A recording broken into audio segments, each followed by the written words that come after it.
We start with the gear mechanisms, and the first year's group of kids that we had in 8th grade, it was tough for them because all we do is give them a picture, and then we say, like, build it and figure out how it works and answer these questions about them.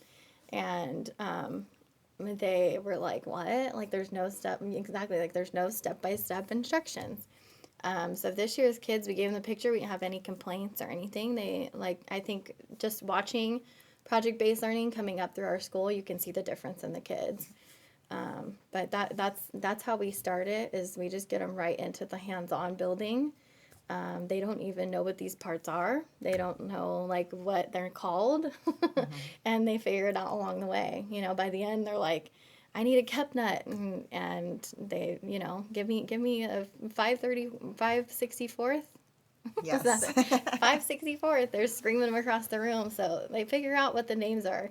You don't have to point each one out and, you know, do a boring vocabulary worksheet. Yeah, and that was They'll part figure of it out. Yes, and that was a part of our training too. And I thought it was crazy because they didn't tell us the names, they didn't tell us the parts, they didn't. And I think for the kids to know that exactly the process you're going through is what we started with. We learned the same way, and it's okay, right? It's okay to do things wrong and learn. And I think that the project-based learning has given them that ability to understand that you're not going to get it right the first time, or maybe even the second time or the third time, and there's not that expectation that if it doesn't happen instantly, you know, that they've done something wrong, that it's just part of the process that they're going to build on. Well, I think we were pleasantly surprised because it is our third year as 8th grade, so we're noticing that as our students are coming to us, they've had the background, right? Our first year of 8th grade, we hadn't been a STEM school only for a couple of months. And so I think there was more an expectation by the students that we were going to provide them a step-by-step blueprint of how to do things.